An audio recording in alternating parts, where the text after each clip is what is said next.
Good morning, y'all. It's early. Not as quite as early as it feels with how dark it is outside. It's like 6:50.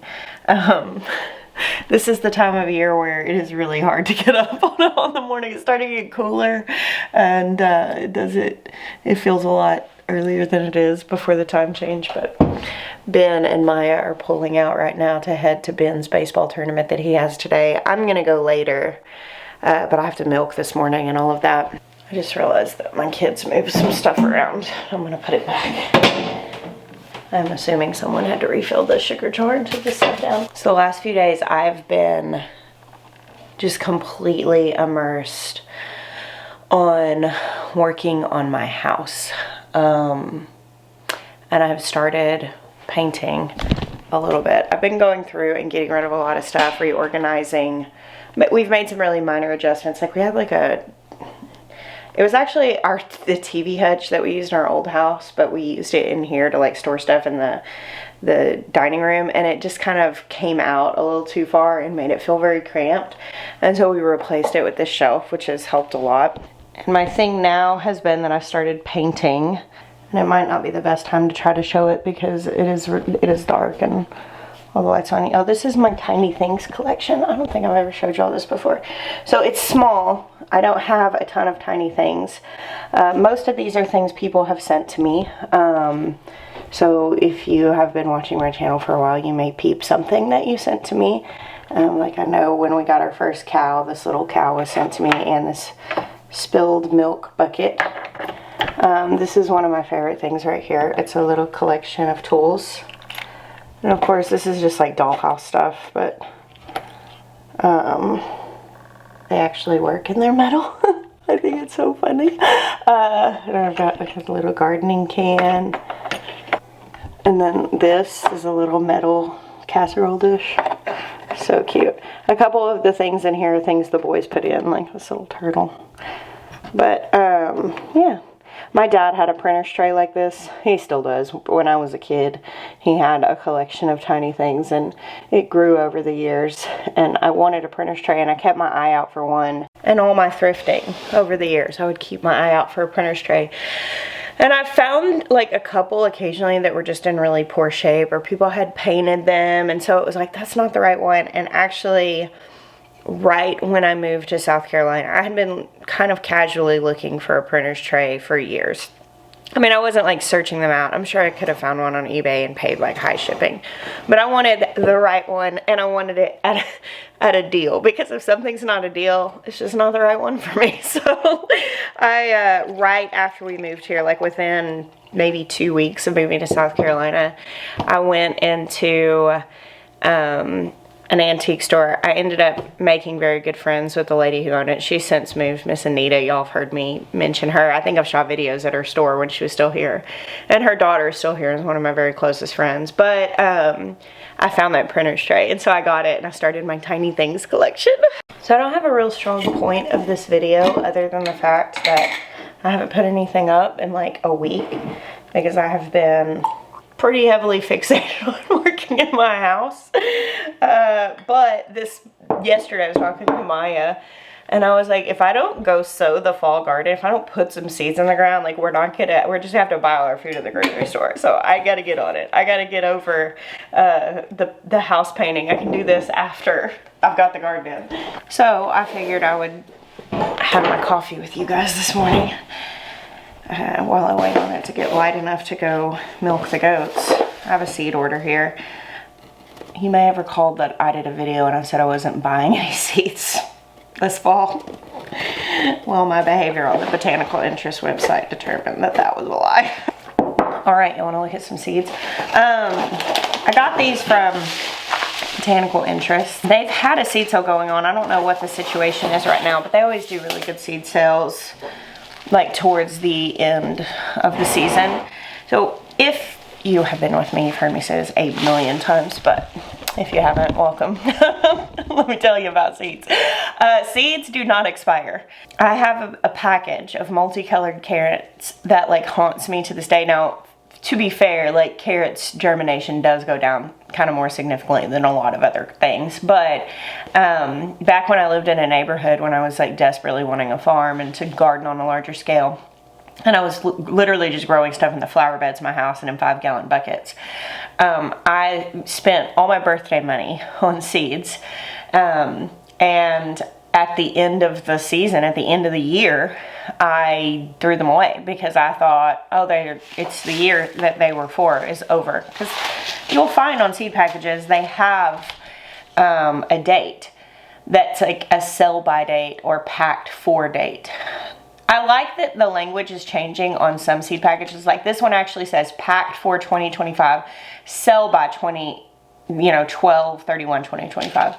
Because I think that gives a little bit more clarity in that, hey, this is a packed for sale by date, not plant by. Because when you just see the date on there, people think it's an expiration date and they'll throw seeds away. People have grown seeds that are 80 years old. Now, storing them in a cool, dry place definitely helps preserve the efficacy of the seed and its likeliness to germinate. And different varieties, like different plants, they last longer. So there are certain seeds, like for instance, tomato seeds. I know Luke in My Gardener grew 80-something-year-old tomato seeds that he got out of a shadow box. Whereas things like squash, typically, I've talked to a friend of mine that would try to sow some 20 or 30-year-old squash she found in a container, and they didn't germinate. And so it's kind of hit or miss. I mean, if I ever found some old seeds, I would definitely try to grow them just to see. And things like alliums and carrots, like those, and corn is another one, those typically lose germination faster. So you can store them in the freezer. A lot of people do, but you don't have to. Like I have a lot of seeds, so I don't have enough freezer space. I do keep one like sealed container of seeds in the bottom of a deep freezer, just because I'm like, well, this would be good to have, like as a backup, maybe it'll last a really long time. But as far as seeds you're going to be pulling out regularly and using, I would say probably it would be more detrimental to keep them in the freezer, because then you've got condensation happening and they're getting, potentially getting kind of damp whenever they're coming in and out. Anyway, all of that little rabbit trail was to tell you, at the end of the year right now, while lots of seed companies may be putting their seeds on sale, buy your seeds for next year. Like you can save money buying them for next year. For the most part, most of the things will work just completely fine. I sow out of 4- or 5-year-old seed packets very regularly. Unfortunately, some companies, especially like big box stores and stuff, they're required to destroy all those seeds because they can't make money on them. And I think those companies, corporate companies do know that they could be used. And so they end up in dumpsters, which is just very sad. But anyway, let's talk about something not sad, like my seeds. This is not like conclusive as far as everything that I'll sow by any means. I have a lot of other seeds, but this was stuff that I just knew I maybe didn't have a whole lot of seeds for, and I went ahead and grabbed some. These are some of my favorites, because if I don't have a lot of seeds for it, it's because I sowed them all in previous years. So I got a bag of mesclun. This is a lettuce mix, and I'm planning on doing this in a soil bag. I have an old video showing how to cut the face off of a bag of soil and sow seeds directly into it, and then use like a Rubbermaid or Sterilite container over the top like a greenhouse. I don't usually do the container on top because I have an actual greenhouse, but I usually like to do a couple of soil bags with lettuce greens in them, because they grow so clean and you can keep them in there, and I really like it. So that's what this is for. And also this is a package of arugula. I love arugula. It is so spicy and good, and I love it on burgers and tacos, and throwing it into salads with other stuff. It makes a great pesto, and it's good on top of pizza, which we have a pizza oven, and I put it up whenever we became gluten-free, but I feel like I'm getting a lot better at gluten-free baking, so I may get that out this winter. My kids have been begging me to get it out. These packages are like a lot bigger than their regular packages, and I can't remember how much it costs. Like, it's not that much more. Like, if you multiply how many seeds are in the smaller packets, these are definitely a really good deal. And if you're going to be sowing a lot of something, I really like those big packets. And what they package in those, I feel like makes sense. They do the things that you would want a lot of seeds. I got a couple of different types of golden beets, Touchstone Gold and Golden Boy. Golden beets are so good. They're so sweet. And I like canning pickled beets. I did do a video on the farmer's table. I'm gonna have a whole list of videos to link here of showing how I pickled beets. And I actually mix multiple colors. I'll do like bull's blood, like a dark red, real juicy red beet, and then a golden, and also Kyojo, which is the really stripy ones. And then I just can them all together. They all turn red because the bull's blood beets, I mean, they'll dye anything. But I feel like you get kind of more complex flavors in a mix like that. But I really love golden beets roasted. This golden beets are actually what made Jeremiah a beet lover. He is all about beets now. We were at a homestead festival. We were at Rory's Homestead Festival in Tennessee a couple years ago, and they had a food truck there that was selling a roasted beet salad, and it had golden beets on it. I think it had goat cheese on it and some sort of like balsamic glaze dressing and some greens and arugula. And Jeremiah ate that salad like every day that we were there and asked me to grow more golden beets, which is a big deal. 1 kilo slow bolt Napa cabbage. I did a video a few weeks ago talking about my must grow like seed varieties for the fall, and you're gonna see a lot of those on this list for sure. This was one I discussed in length in that video, but they're just Napa cabbage I really like. You can use it just like any other cabbage. You can make slaws, you can make kraut, you can fry it, anything like that. But it's kind of airier. It's just got a different texture. It's not as like squeaky as regular cabbage. Sometimes I say things on here and I'm like, the people who are bothered by squeaky food are going to be like, she knows. And the people who aren't are going to be like, what are you talking about? Because those of us who have texture issues, like squeaky food, right now my teeth feel weird thinking about it. But yeah, slow bolt Napa cabbage. And that's the only one I can really grow is the slow bolt one. Like if I try a lot of Napa cabbages where it's so hot, they're just going to go straight to seed. Red boar kale. This is a fully like purple kale. It's so pretty.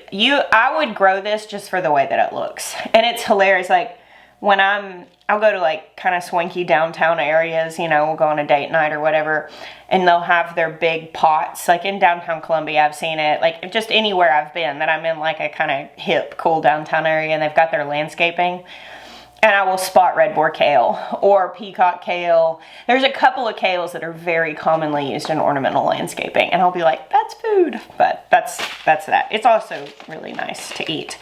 Let's see.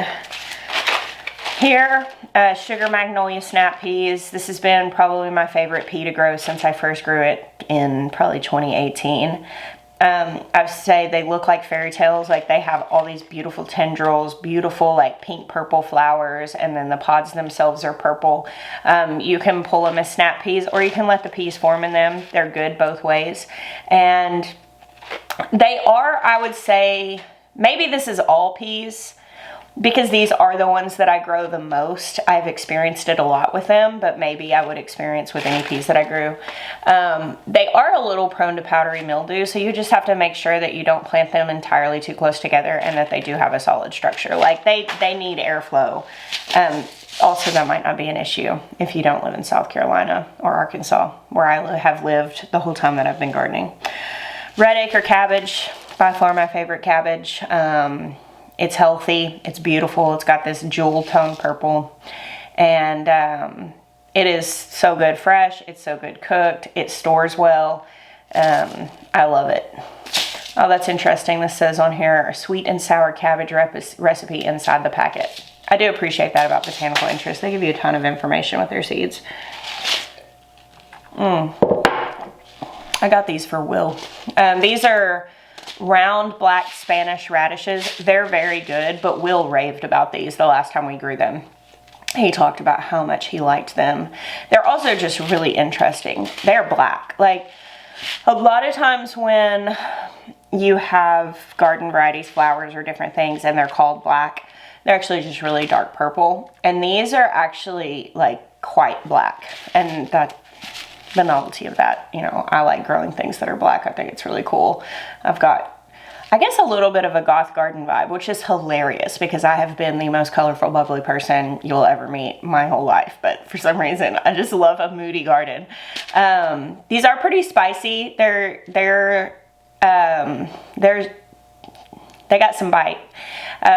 With all radishes, I prefer to grow them once the weather breaks, once it's cooling off. Like now is the best time for me to sow them, is, you know, early to mid-September.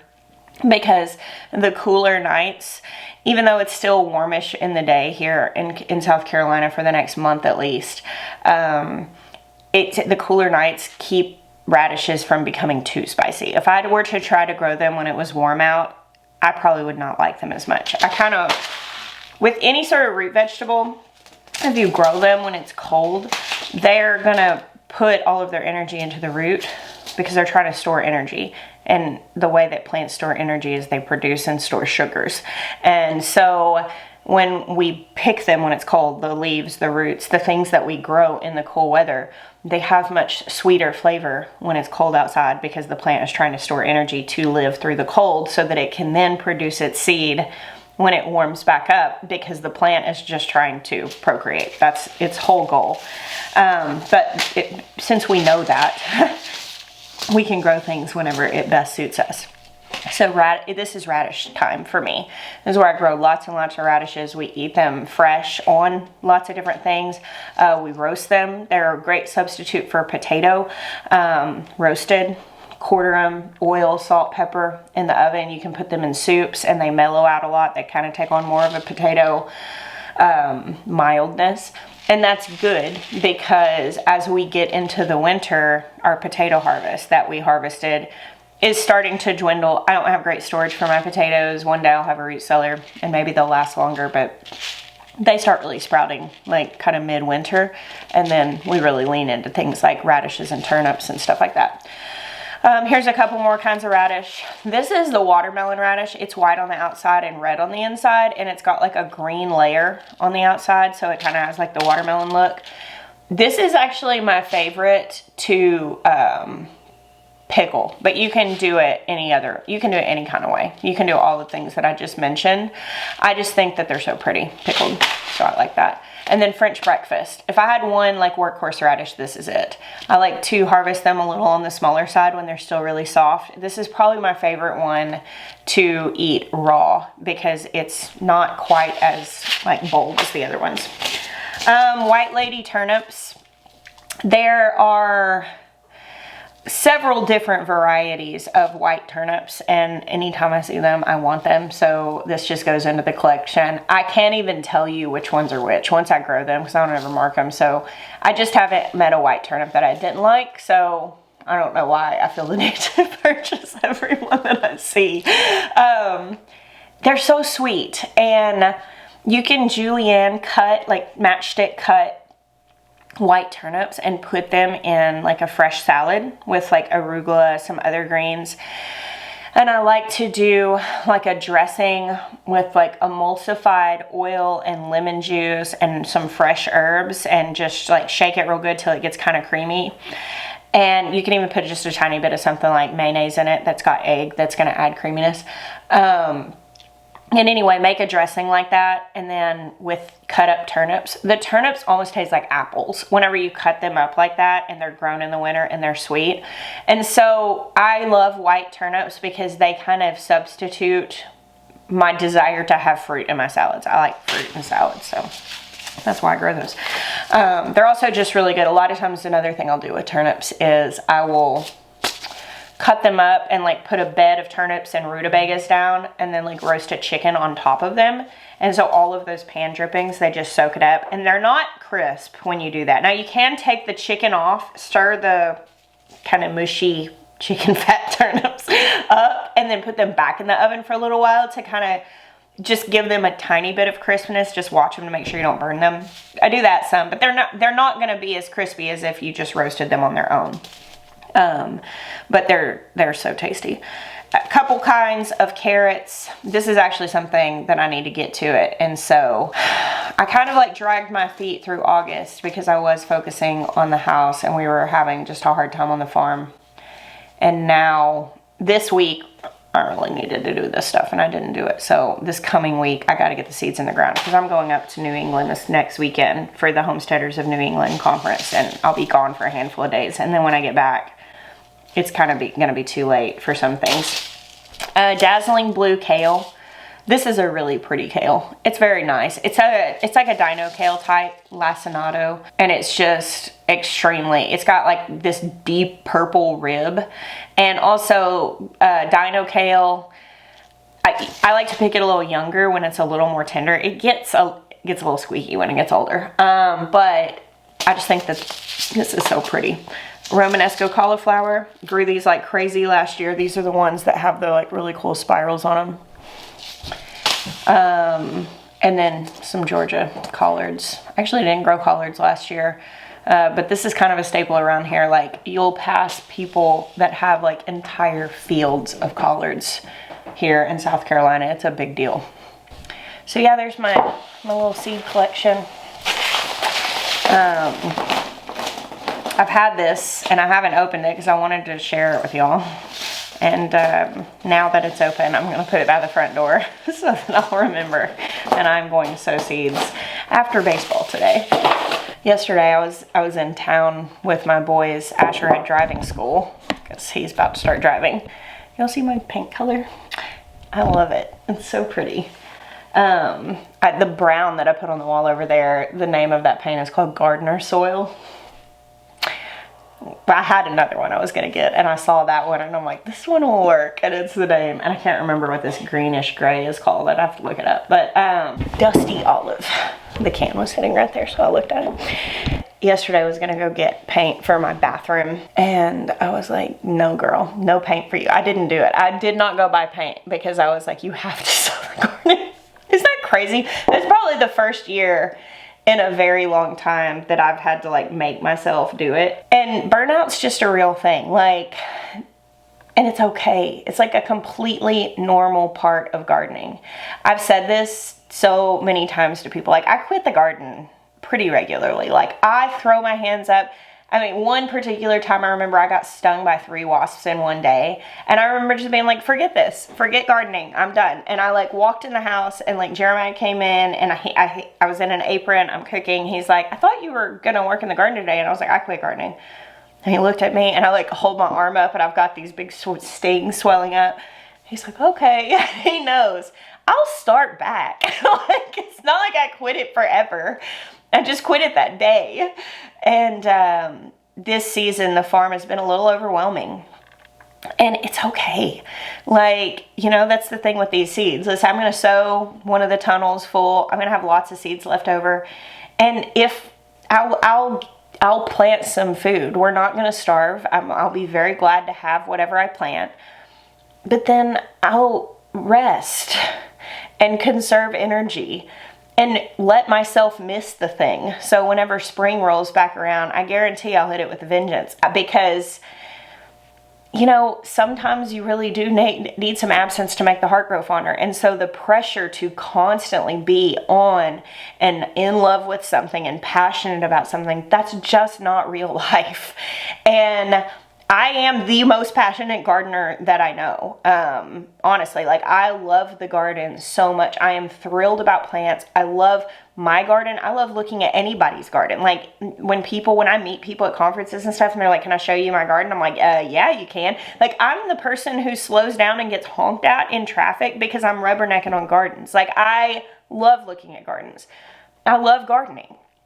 But sometimes you just feel really tired. And like in the case of me working on my house, I just had to pivot a little bit into what was like giving me life and what was stirring passion in me. And while I am going to make myself, as soon as I get out and start sowing those seeds, I'm not going to want to come inside. Like, I do know that.